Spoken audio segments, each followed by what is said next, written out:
Halo, selamat bergabung di tim lab kita. Senang banget rasanya kamu akhirnya ada di sini hari ini. Nah, buat menyambut kamu, di obrolan santai kita kali ini, aku mau cerita sedikit soal pengalaman super epic yang baru aja kita lewatin bareng. Jujur ya, dengar cerita ini mungkin bakal bikin kamu sedikit FOMO alias takut ketinggalan, karena acara capacity building kita di Kaliwatu kemarin tuh bener-bener pecah serunya. Tapi tenang aja, cerita ini justru bakal ngasih kamu gambaran jelas gimana sih tim kita ini kalau lagi kerja keras sekaligus seru-seruan bareng. Oke, kita mulai dari pagi harinya ya. Ada satu kejadian kocak dan kalimat ini langsung jadi legenda di hari itu. Logistik menentukan logika. Ini tuh celetukan Mas Bekti, salah satu panitia kita, pas lagi bagi-bagi kotak sarapan. Sumpah, itu bikin kita semua ketawa ngakak. Tapi bener kan? Kalimat itu tuh pas banget buat ngebangun suasana yang asyik dan super relatable buat memulai hari. Ya, perut kenyang, otak juga siap diajak mikir dan main-main pastinya. Coba bayangin deh gimana keseruan kita udah kebangun dari awal banget. Jam 6 pagi kita udah ngumpul di KPR. Pikiran awal kita sih, paling berangkat naik bus kecil biasa. Tapi tahu nggak, pas jam setengah 7, tiba-tiba yang muncul malah bus besar yang super mewah dengan segala fasilitasnya. Kita bener-bener kaget campur kegirangan. Ya udah dong, langsung aja fasilitas itu kita manfaatin buat karaoke dadakan sepanjang perjalanan, yang makan waktu sekitar 2 jam itu. Tapi yang paling penting dari perjalanan bus itu sebenarnya bukan cuma nyanyi-nyanyinya. Perjalanan itu ibarat simbol awal mula kekompakan kita. Tawa bareng, ngobrol santai, sampai nyanyian sumbang pas karaoke itu sukses banget nyairin suasana. Rasanya tuh, semua beban dan stres dari kerjaan lab yang padat langsung nguap gitu aja. Bahkan sebelum kita sampai di Kaliwatu. Nah, di momen inilah pondasi solidnya tim kita mulai terbentuk secara alami. Begitu sampai, kita langsung disambut sama pelatih yang asyik banget buat sesi ice breaking.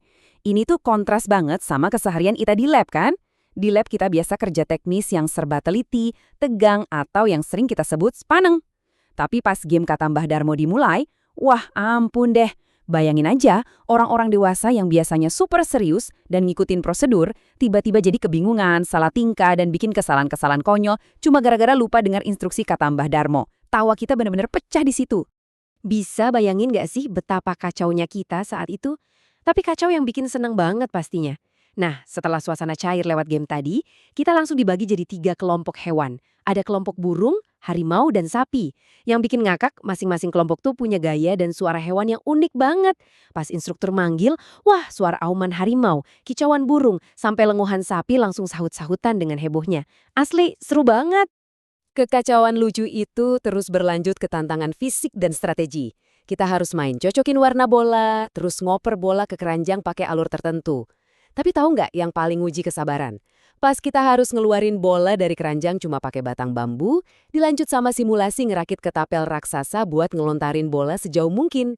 Wah, itu butuh koordinasi tingkat tinggi. Gagal ngerakit sedikit aja langsung bikin ngakak bareng. Tapi justru di tantangan-tantangan itulah kekompakan kita benar-benar diuji. Setelah ngelewatin semua keringat, kerja keras, strategi, dan pastinya tawa tiada henti, akhirnya kelompok burung keluar jadi juara pertama. Mereka senengnya bukan main dong, ngerayainnya meriah banget. Terus disusul kelompok harimau dan kelompok sapi di posisi ketiga. Tapi ada satu pesan penting nih yang mau aku sampaikan ke kamu. Di tim ini, keberhasilan bareng-bareng itu jauh lebih berharga daripada cuma sekedar kemenangan pribadi. Menang kalah itu biasa. Yang menang nggak boleh tinggi hati, dan yang kalah juga nggak perlu rendah diri. Oh iya, keseruan kita nggak berhenti di arena main bambu aja loh. Pas kita lagi asyik istirahat makan siang, tiba-tiba ada momen kejutan yang sukses bikin hati kita semua meleleh.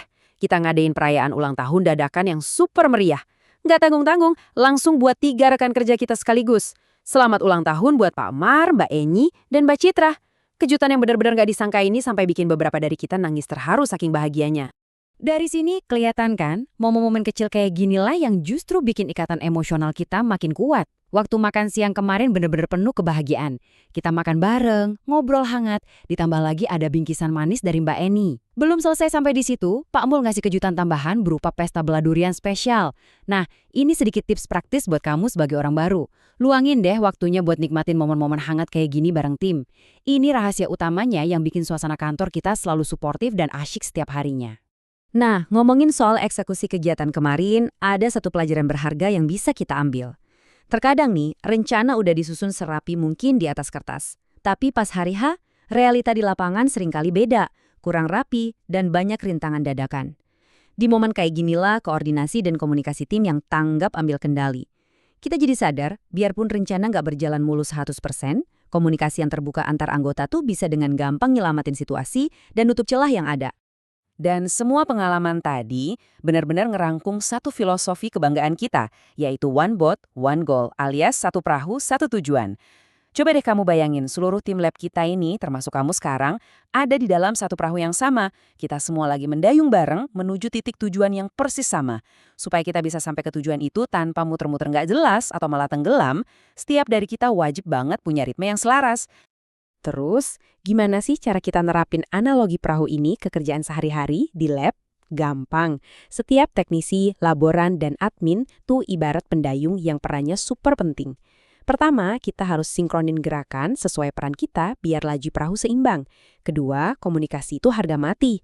Apalagi kalau lagi ada masalah teknis pas pelayanan. Dan ketiga, kita harus selalu evaluasi barang setelah shift selesai. Ini penting banget biar pelayanan lab kita besoknya jadi makin akurat, suportif, dan efektif. Singkat cerita, seluruh pengalaman seru di Kaliwatu kemarin ngingetin kita sama satu kunci utama, kebersamaan dan kekompakan.